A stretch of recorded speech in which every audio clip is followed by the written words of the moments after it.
How much does a Chinese citizen rely on delivery service?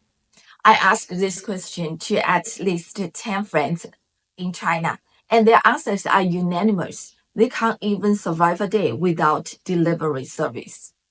This is a typical day of a commuter in China. Get up in the morning, going to work with or without breakfast, ordering a coffee or tea to be delivered at the arrival of the office, and ordering lunch delivery. Shopping online during the office hours, known as 摸鱼, means slacking off. Shopping online for groceries if he or she wants to cook tonight. Ordering express delivery required by work. Yes, finally the work. Ready for more crazy orders? You can order a medical treatment if you feel uncomfortable at any hour of the day. You can also order a delivery to be made within a certain time. For example, within half day or within 24 hours. Or, even more, transporting the children. It only takes 5 minutes from school to after class. Having advised the teachers from both ends, safely arrived. I can't get up so early, so I ordered an express. In China, most big cities are run by delivery riders. This is not an exaggeration. If a city has a blood pipe system like a human body, these delivery riders are the red blood cells carrying oxygen traveling all over the body. Who are these delivery riders? Dressed in bright-colored uniforms and riding an electric scooter, they are known as 快递小哥 or 外卖小哥 in China.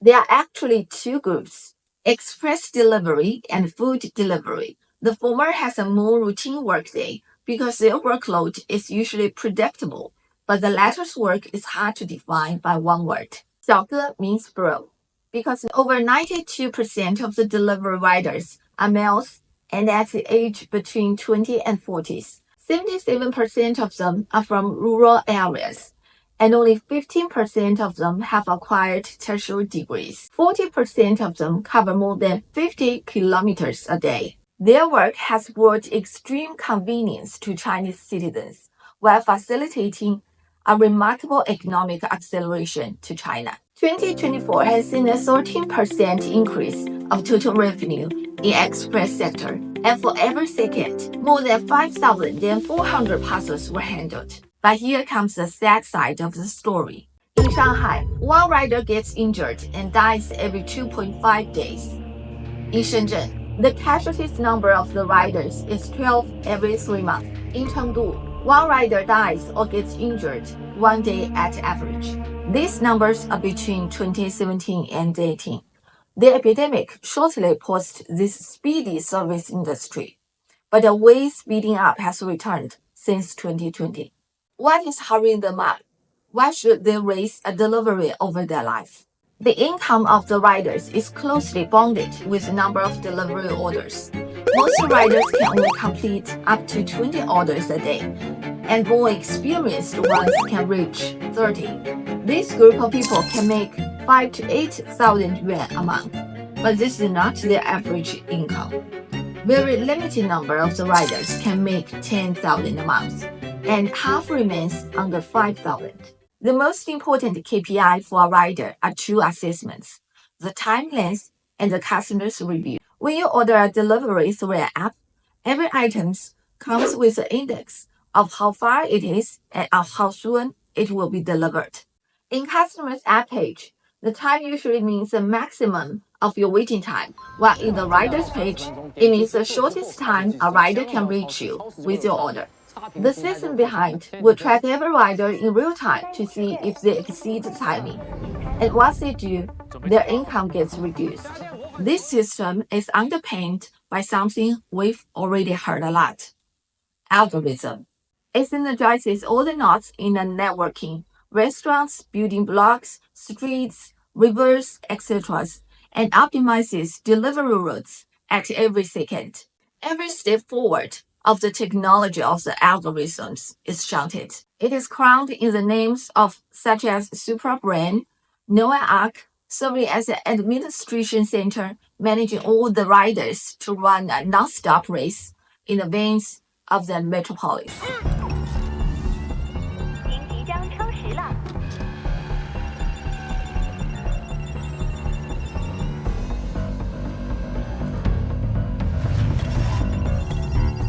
The data indicates that in 2019, the average delivery time period has been shortened by 10 minutes than 3 years ago.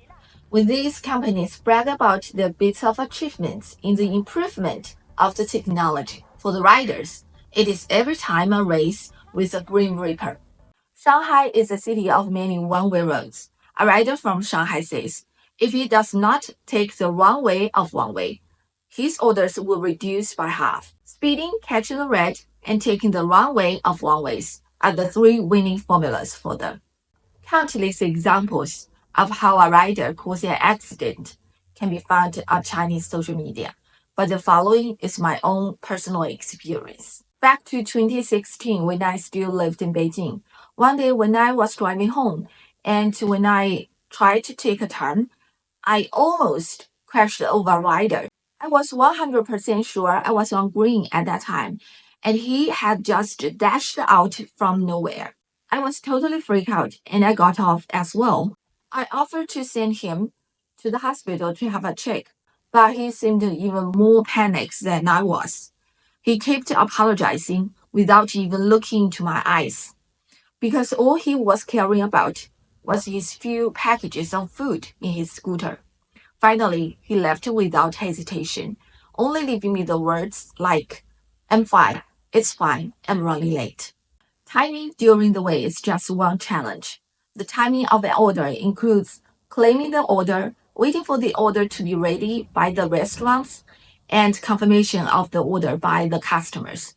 And the last one usually doesn't take off easily. Overtime will not only annoy the system, but also the impatient customers. The customers can cancel the order or review the order service poorly without giving any reasons. The cancel order is on the rider himself, but the review of a dissatisfied is even worse. The riders will be fined, and plus, the system will automatically avoid dispatching the orders to those dissatisfied. So, besides risking their lives on the way, the riders will go all out to satisfy the customers, sometimes even paying the food for them if they fail the time. In August 2024, one rider knelt down outside an apartment complex because he took a shortcut and accidentally destroyed the fence in the complex. And thus the security guard stopped him from leaving. He was in such a hurry and could not afford to delay the following orders, so he knelt down to beg. The intervention of local police had prevented it against developing into a backlash as many other riders gathered to protest. The last 100 meters of the race are usually the hardest. Residential areas, office buildings, and hospitals often have barriers to outsiders.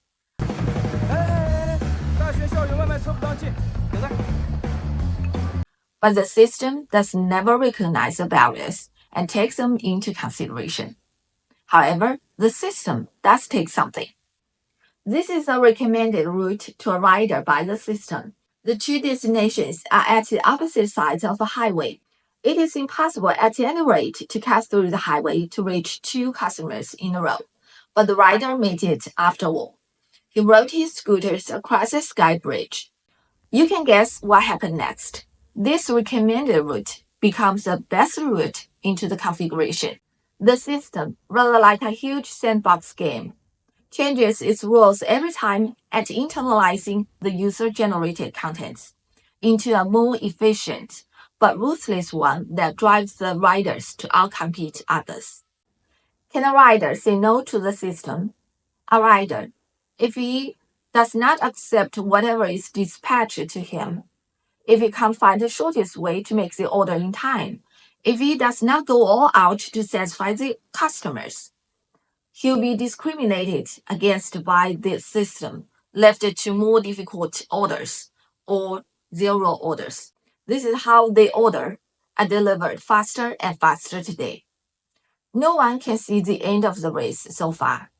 One of the mega delivery companies has promoted its latest service, promising an as fast as 30 minutes delivery 24/7. Exciting to customers, right? But cross fingers. This is a pure algorithmic innovation rather than a further push to the riders.